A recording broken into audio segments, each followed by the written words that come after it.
नमस्कार, 9 PM में बहुत स्वागत है आपका। मैं हूं आपके साथ सचिन पाटिल। आप देख रहे हैं NS 24/7। बीजापुर से एक बहुत महत्वपूर्ण खबर आपको बताते हैं, जहां 40 नक्सली सरेंडर करेंगे। बारसे देवा के साथ 40 नक्सली तेलंगाना पहुंचे। नक्सलियों की बटालियन 01 का इंचार्ज है बारसे देवा। पुलिस या प्रशासन की ओर से आधिकारिक पुष्टि नहीं हुई है। सूत्रों के मुताबिक नेशनल पार्क से तेलंगाना के मुलुगु के जंगलों में नक्सली पहुंचे। नक्सलियों ने तेलंगाना पुलिस से संपर्क किया। सूत्रों के हवाले से खबर आपको बता रहे हैं। बारसे देवा सहित 14 नक्सलियों को तेलंगाना डीजीपी के सामने पेश किया गया। यह भी हम आपको सूत्रों के हवाले से बता रहे हैं, इसकी आधिकारिक पुष्टि नहीं है, लेकिन नक्सली बड़ी संख्या में सरेंडर करने वाले हैं। 14 नक्सलियों को तेलंगाना डीजीपी के सामने पेश किया गया है। सूत्रों के हवाले से यह खबर है। तो बीजापुर से इस वक्त की अहम और बड़ी खबर आपको बता रहे हैं। नक्सलियों ने तेलंगाना पुलिस से संपर्क किया। बारसे देवा सहित 14 नक्सलियों को तेलंगाना डीजीपी के सामने पेश किया गया। सहयोगी गणेश मिश्रा हमारे साथ है। गणेश, जरा बताइए कि 40 नक्सलियों के बारसे के साथ में सहित 40 नक्सलियों के सरेंडर करने की खबर है, हालांकि पुष्टि नहीं हुई है। आपके पास क्या जानकारी है? ये देखिए, बिल्कुल अभी तक इस पूरी खबर की पुष्टि तो नहीं हुई है, परंतु जो खबरें आ रही है कि बारसे देवा जो बटालियन का कमांडर है, नक्सलियों का जो बटालियन है उसका कमांडर है। इसके पहले हिडमा उस बटालियन का कमांडर हुआ करता था, और अब ऐसे में जब देवा के हाथ में कमान सौंपी गई और उसके बाद से लगातार जो है वो सक्रिय रहा है, और अब जब वो समर्पण करने तेलंगाना पहुंचा है तो ये निश्चित तौर पर एक बड़ी खबर है, क्योंकि बारसे देवा के समर्पण करने के बाद ये माना जा सकता है कि बस्तर में जो सशस्त्र नक्सलवाद और सशस्त्र संघर्ष जो है, जिसे यहाँ के लोकल जो आदिवासी है, जिन्हें आंध्र के तेलंगाना के लोगों ने नक्सली बनाया था, उन्होंने संभाल रखी थी। तो अब वो जो नक्सलवाद का वो एक जो अंत अध्याय का है, वो अंत होने को है, क्योंकि हिडमा के मारे जाने के बाद एकमात्र देवा ही एक ऐसा नक्सली कमांडर बस्तर में बचा था जो बस्तर का लोकल आदिवासी रहा है। तो ऐसे में कहीं ना कहीं देखिए बड़ी सफलता है। जिस तरीके से मार्च का जो डेडलाइन है उसके पहले ही अगर इसी तरह से समर्पण होता रहा तो इसके पहले ही जो है नक्सलवाद का अंत जो है बस्तर से हो जाएगा। जी बिल्कुल गणेश, तो इसी के साथ ये भी खबर है कि 14 नक्सलियों को डीजीपी तेलंगाना के सामने पेश किया गया है। इसके बारे में क्या सूचना है? जी देखिए, जो खबरें आ रही है उनकी माने तो बारसे देवा अपने लगभग 40 साथियों के साथ तेलंगाना की मुलुगु के जंगल पहुंचा था। वहां से उसने पुलिस अधिकारियों से संपर्क किया, उसके माध्यम से वो उसने समर्पण किया है, और उसे पुलिस 40 में से लगभग 14 लोग जो है, जो बारसे देवा के करीबी माने जाते हैं, और जो बटालियन के जो लोग थे वो उन 14 लोगों को बारसे देवा समेत डीजीपी के सामने पेश किया गया है, और अन्य लोगों को अन्य जगह पर रखा गया है। आने वाले 3-4 दिन या एक सप्ताह में इन्हें सरेंडर शो करने की खबरें आ रही हैं। जी बिल्कुल, और देखिए जैसे कि आपने बताया कि हिडमा के जगह इसे जिम्मेदारी मिली थी, इसे समझा जा सकता है कि कितना खूंखार ये नक्सली है बारसे देवा, जो कि अब ये खबर आ रही है कि अब ये सरेंडर करने वाला है।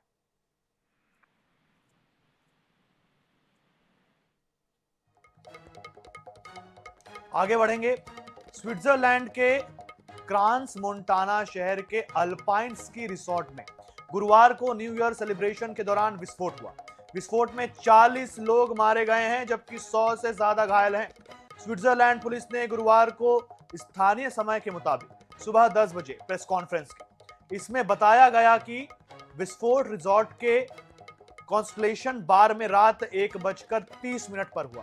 हालांकि पुलिस ने मरने वालों की संख्या नहीं बताई, लेकिन कहा कि कई दर्जन लोगों की मौत की आशंका है, जिनमें कई देशों के नागरिक शामिल हैं। फिलहाल क्रांस मोंटाना शहर को नो फ्लाई जोन घोषित कर दिया गया है। पुलिस और इमरजेंसी टीम मौके पर पहुंचकर रेस्क्यू में जुटी हुई है। घायलों को अस्पताल में भर्ती कराया गया है। डॉक्टर्स के मुताबिक अस्पताल झुलसे हुए मरीजों से भर गए हैं। कई घायलों की हालत गंभीर बताई जा रही है। हादसे वाली जगह क्रांस मोंटाना एडवेंचर गेम्स के लिए दुनिया भर में प्रसिद्ध टूरिस्ट प्लेस इंटरलाकेन से करीब 100 किलोमीटर की दूरी पर है। वहां पैराग्लाइडिंग, स्काइंग और ट्रैकिंग के लिए दुनिया भर के लोग पहुंचते हैं। थूल और ब्रिएंज झील के बीच बसे इंटरलाकेन से अल्पाइस माउंटेन रेंज के आइगर, मॉन्क और जुंगफ्राउ पर्वतों तक आसानी से पहुंचा जा सकता है।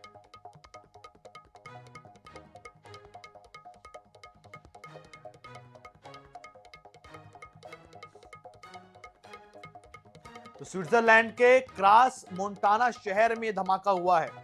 मरने वालों की संख्या लगभग 40 बताई जा रही है। हालांकि आधिकारिक पुष्टि नहीं की गई है। स्विट्जरलैंड के क्रास मोंटाना शहर में धमाका हुआ है और इस एरिया को नो फ्लाई जोन घोषित कर दिया गया है। जो जानकारी है उस हिसाब से कि 40 लोगों की मौत हुई है, 100 से ज्यादा घायल है। डॉक्टर्स का यह कहना है और इसी बात से अंदाजा लगा सकता है कि समस्या कितनी विकराल है कि अस्पताल जो है वो भर गए हैं लोगों से, मरीजों से।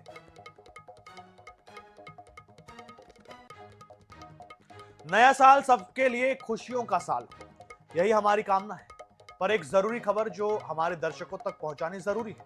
तो आज से कुछ बदलाव होने जा रहे हैं जिससे आपकी जेब पर असर पड़ने वाला है।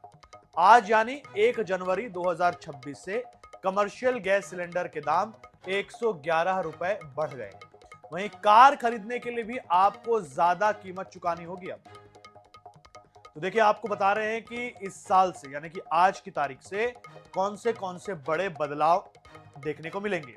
गैस सिलेंडर महंगा हो गया, कमर्शियल 19 किलो वाला कमर्शियल गैस सिलेंडर 111 रुपए तक महंगा हो गया। रेलवे रिजर्वेशन के नियम 12 जनवरी से दिन में रेलवे रिजर्वेशन के लिए आधार अब जरूरी होगा। आधार कार्ड यूजर्स को अपना IRCTC अकाउंट आधार से लिंक कराना होगा। आधार लिंक नहीं तो सुबह 8 से रात 12 बजे तक टिकट बुकिंग नहीं हो पाएगी। नियम केवल रिजर्व टिकट बुकिंग खुलने के पहले दिन के लिए हैं, यानी कि 60 दिन पहले रिजर्वेशन खुलता है और आपको पहले दिन के लिए ये नियम लागू होंगे। अब आप जरा कार खरीदने अगर आप जाते हैं तो अब कार महंगी भी होगी। कंपनियों ने अपनी गाड़ियों की कीमतें बढ़ाई है।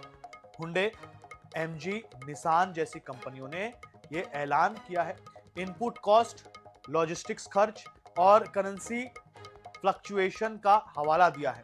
हालांकि आपको ये बता दें कि दिवाली के समय में जब सरकार ने GST कम किया था तो काफी फायदा पहुंचा था लोगों को। कारों के जो प्राइस है वो काफी कम हो गए थे। 10 लाख की कार में 1-1 लाख रुपए की छूट मिल रही थी। लेकिन अब चंद रीजंस दे करके कंपनियों ने अपनी जो कार की जो प्राइस है उसे बढ़ा दिया है। और क्या हवाला दिया गया है? इनपुट कॉस्ट, लॉजिस्टिक्स खर्च और करेंसी फ्लक्चुएशन का हवाला दिया गया है। ये वही बातें हैं जो उस समय लोग कर रहे थे कि आने वाले समय में ऐसा कुछ देखने को मिल सकता है। और केंद्र सरकार ने 8वां वेतन आयोग लागू करने का भी ऐलान इसके साथ में कर दिया है। तो ये एक अच्छी खबर है। एक तरफ हमने बताया कि किस तरीके से आपके जेब अब खाली हो सकती है, लेकिन 8वां वेतन आयोग लागू करने का ऐलान सरकार ने कर दिया है और अनुमानित इससे है कि 20 से 30% आपकी सैलरी यानी कि कर्मचारियों की सैलरी बढ़ जाएगी। तो ये एक अच्छी खबर है। आधार लिंक नहीं तो सुबह 8 से रात 12 बजे तक टिकट बुकिंग नहीं हो पाएगी। ये हम आपको रेलवे रिजर्वेशन के बारे में बता रहे हैं। नियम केवल रिजर्व टिकट बुकिंग खुलने के पहले दिन के लिए है।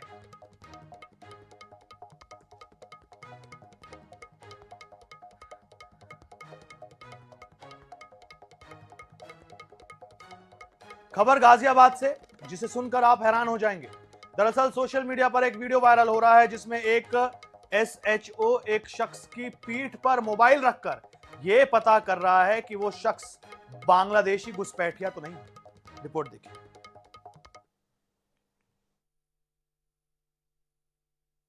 मशीन लगाओ इनकी पीठ पे। बोलो कहाँ के? बांग्लादेश। कहाँ से? मशीन तो बांग्लादेश बता रही है। ऐसा भारत में ही हो सकता है? क्या हो सकता है? फिर से गाजियाबाद SHO अजय शर्मा को सुनिए, फिर तफसील से पूरे वीडियो पर बात करेंगे। बांग्लादेश के तो नहीं हो? नहीं, झूठ मोल। मशीन पकड़ने वाली मशीन लगाओ भाई इनकी पीठ पे। हाँ तो उधर को दिखाओ, उधर को मशीन लगाओ इनकी पीठ पे। बोलो कहाँ के? बांग्लादेश। कहाँ से? मशीन तो बांग्लादेश बता रही है। बिहार, यूपी, अररिया जिला। कौन है बांग्लादेश का? यहाँ सिर्फ अररिया तो सुना आपने, एक नया आविष्कार हुआ है जिसे भौतिकी क्षेत्र का नोबेल पुरस्कार मिलना चाहिए और आविष्कार करने वाले SHO अजय शर्मा को कम से come out of turn promotion देकर कम IG या DIG बना ही देना चाहिए ताकि वो यूपी को बांग्लादेशी घुसपैठियों से मुक्त करा सकें। और इस बात की गारंटी ये वीडियो है। वीडियो में आप देख सकते हैं SHO अजय शर्मा एक शख्स से उनकी पहचान जानना चाह रहे हैं और SHO साहब उस शख्स की पीठ पर मोबाइल लगाते हैं, जिसके बाद उनका मोबाइल बता देता है कि यह शख्स बांग्लादेशी है। गजब है SHO साहब आप, और अद्भुत है आपका मोबाइल। अब चुनाव आयोग को इस वीडियो का संज्ञान लेना ही चाहिए और ऐसे मोबाइल BLO और बाकी पुलिस बल को देने चाहिए ताकि पीठ पर मोबाइल लगाकर सेकंड्स में ये पता लगा लिया जाए कि सामने वाला शख्स बांग्लादेशी है या नहीं। मानना पड़ेगा SHO साहब के डेडिकेशन को, जो पूरे लाव लश्कर के साथ गाजियाबाद की गलियों में घुसपैठियों की युद्ध स्तर पर तलाश कर रहे हैं। मानना होगा विशेष एफर्ट लगा रहे हैं ताकि अमित शाह घुसपैठिया मुक्त भारत वाला सपना पूरा किया जा सके। और दिलचस्प है उनकी कला और विज्ञान की समझ। SHO साहब का मोबाइल ना हुआ, कोई एक्सरे टाइप की मशीन हो गई है जो किसी शख्स की शिनाख्त सुनिश्चित कर सकती है। सब मातहत SHO साहब की इस अनोखी प्रतिभा को देखकर थोड़े से हैरान भी नजर आ रहे हैं। शायद इसके पहले SHO साहब अपनी प्रतिभा का प्रदर्शन नहीं किया होगा। बहरहाल, प्रतिभा परिचय की मोहताज नहीं होती, वक्त आने पर प्रतिभा प्रकट हो जाती है। कुल मिलाकर SHO अजय शर्मा को विशिष्ट सेवा के लिए सम्मान मिलना ही चाहिए। मोबाइल से महान राष्ट्र भारत की सेवा करने के लिए SHO अजय शर्मा को हमेशा याद किया जाएगा, और याद तो इसलिए भी किया जाएगा कि इन्होंने मोबाइल नागरिकता जानने का हुनर दुनिया को दिखाया है। Bureau report, INS 24/7। कांग्रेस नेता नाना पटोले ने राहुल गांधी की तुलना भगवान राम से कर विवाद खड़ा कर दिया है। पटोले के मुताबिक राहुल दलितों और वंचितों के लिए काम कर रहे हैं, जो भगवान राम का काम है। उन्होंने राजीव गांधी के मंदिर गेट खोलने का भी जिक्र किया। वहीं उनके इस कथन को लेकर केंद्रीय मंत्री गजेंद्र शेखावत का बयान सामने आया। उन्होंने कहा कि कांग्रेस अस्तित्व विहीन हो चुकी है। सरकार होते भी कांग्रेस ने राम के अस्तित्व को नकारा था, भगवान श्री राम को काल्पनिक बताया था। देखो, भगवान श्री राम का काम हमारे नेता राहुल जी कर रहे हैं, क्योंकि भगवान श्री राम का काम ही था शोषित, वंचित, पीड़ित लोगों को न्याय दिलाने का। और पूरे देश में घूमकर हमारे नेता वही काम जो भगवान श्री राम का था वही कर रहे हैं। मंदिर में जाके फोटो सेशन करने से ज्यादा शोषित पीड़ितों की सेवा करना, ये राहुल जी को ज्यादा अच्छा लगता है, जो भगवान श्री राम का काम था। जब वो अयोध्या दौरे जाएंगे, वहां दर्शन करेंगे रामलला का, क्योंकि आपको पता है कि राजीव जी ने ही खुद रामलला का जो बंद किया हुआ ताला था वो खुलने का काम सिर्फ राजीव जी ने किया था। लोकतांत्रिक भारत में कोई भी किसी के साथ तुलना करने के लिए स्वतंत्र है, लेकिन देश की जनता बहुत अच्छी तरह से इन सारे विषयों को जानती है, देखती है और समझती है, और समय आने पर उसका जवाब भी ठीक से देती है। इस तरह की तुलनाओं के करते करते कांग्रेस पार्टी, जो लगातार 55 साल तक देश में सत्तासीन थी, वो सिमटते सिमटते सिमटते सिमटते भगवान राम की धरती पर आते आते तो लगभग जो है अस्तित्व विहीन हो गई है। ये वही लोग हैं, इनको सिर्फ याद रखना चाहिए कि जिनकी सरकार के होते हुए राम के अस्तित्व को नकारा गया था। ये वही लोग हैं जिन्होंने सुप्रीम कोर्ट में एफिडेविट फाइल करके कहा था कि राम काल्पनिक कथा थी। एक बार जो है नाना पटोले जी को इस बात का स्पष्टीकरण निश्चित देना चाहिए कि वो काल्पनिक राम के या मर्यादा पुरुषोत्तम राम। इंदौर के भागीरथपुरा में दूषित पानी से हुई 13 मौतों के बाद राजनीति चरम पर है। कांग्रेस सेवा दल ने गुरुवार को बीजेपी पर करारा हमला बोलते हुए यमराज के प्रतीकात्मक पोस्टर चस्पा कर निगम मुख्यालय में प्रदर्शन किया। सेवा दल के कार्यकारी शहर अध्यक्ष विवेक खंडेलवाल कार्यकर्ताओं के साथ पहुंचे और बीजेपी को यमराज का स्वरूप बताते हुए निगम मुख्यालय में पोस्टर लगाए। इस दौरान महापौर और अधिकारियों के खिलाफ नारेबाजी भी की। खंडेलवाल ने कहा कि निगम परिषद जनता को सबसे बुनियादी सुविधा स्वच्छ पानी भी नहीं दे पा रही। हालात यह है कि शहर में मौतों का सिलसिला जारी है। सैकड़ों लोग बीमार पड़े हैं, पर जिम्मेदारों पर कोई कार्रवाई नहीं की जा रही है। वहीं इस मामले को लेकर एक बैठक भी हुई, जिसमें मंत्री विजय वर्गीय ने माना कि ये इंदौर के लिए बड़ा हादसा है, इसलिए सरकार, प्रशासन और जनप्रतिनिधि मिलकर स्थिति सामान्य करने में जुटे हुए हैं। हमने मुख्यालय पर पोस्टर चस्पा करें, यमराज कमल छाप पानी। जिस तरह से भारतीय जनता पार्टी की परिषद ने जो सबसे मुख्य काम होता है जनता को स्वच्छ पानी देना, वो भी नहीं दे पाई। जब जनता से वोट डालने गए थे तो बोले थे कि जनता भगवान है, पर ये लोग यमराज बन चुके हैं। 10 लोगों की मौत होना, सैकड़ों की तादाद में लोग बीमार रहे हैं, उसके बाद भी भारतीय जनता पार्टी की परिषद अधिकारियों पर कार्रवाई करने से क्यों डर रही है? वो अधिकारी इतने मजबूत कैसे हो गए हैं कि वो नेताओं से ज्यादा भारी हो गए हैं? लोगों को स्वच्छ पानी नहीं मिल रहा है और उसके बाद भी अब ये बोल रहे हैं कि जांच कमेटी बनाई जाएगी। इसीलिए आज हमने पोस्टर चिपकाए, हमने बताया कि नगर निगम यमराज बन चुकी है जनता के लिए और आने वाले समय में जनता इसका जवाब उनको मुंह तोड़ रूप से देगी। देखिए, इनकी गिनती लाइन ऑफ ट्रीटमेंट से हो जाएगी। लाइन ऑफ ट्रीटमेंट से आपको ट्रीटमेंट क्या दे रहे थे, वो तो ऑन पेपर है, उससे हो जाएगा। क्षेत्र के कुछ लोगों को ये कहना है कि हमारा ट्रीटमेंट घर में ही हो रहा था, उनकी मौत वही पता लग जाएगा, कोई बड़ी बात नहीं है। ऐसे केस भी होंगे तो उनकी भी चिंता। देखिए, सवाल ये नहीं है, अगर आदमी की डेथ हुई है तो हमें उसके परिवार के प्रति सहानुभूति। साल के पहले ही दिन सरगुजा जिले के ग्राम भारतपुर लकरालता में ऐसा नजारा दिखाई दिया, जिसने विकास और बुनियादी सुविधाओं पर गंभीर सवाल खड़े कर दिए। दरअसल 31 दिसंबर को गांव के तालाब से एक शव बरामद किया गया, जिसके पोस्टमार्टम के लिए परिजनों को शव को खाट पर ढोकर कई किलोमीटर पैदल चलकर मुख्य मार्ग तक पहुंचना पड़ा। वहीं पूरे मामले में क्षेत्रीय विधायक सड़क निर्माण का आश्वासन दे रहे हैं। ये भारतपुर ग्राम पंचायत का एक लकरालता बसाहट है। वहाँ मैं स्वयं 2 बार जनसंपर्क के लिए गया हूँ और गांव वालों को हमने आश्वासन भी दिया है कि 8 से 9 महीना में वहाँ की सड़क का काम जो है ना वो चालू हो जाएगा। भूमि पूजन भी हम लोगों ने किया है।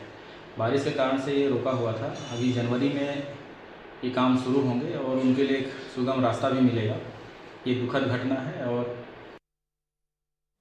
बिल्कुल देखिए, और हमने बताया कि क्षेत्रीय विधायक ने आश्वासन दिया है कि अब सड़क बन जाएगी। अब आश्वासन दिया है जब ये तस्वीर सामने आ गई। सोच करके देखें कि एम्बुलेंस नहीं पहुंच पाई क्योंकि सड़क नहीं थी। ये सुनने में कितना ज्यादा अजीब लगता है, जहां हम बड़े बड़े दावे करते हैं कि एक्सप्रेस वेज बन रहे हैं, हम फलाना साल तक के भारत की सड़कों को यूरोपीय मानक की सड़कें बना देंगे, ग्राम सड़क योजना चल रही है। ऐसा लगता है कि सभी गांव में सड़कों का जाल बिछ गया है। लेकिन उसके बाद फिर हम ये तस्वीर देखते हैं, तब हमको सब कुछ समझ में आ जाता है कि विकास कितना पहुंच रहा है और विकास कितना काम कर रहा है।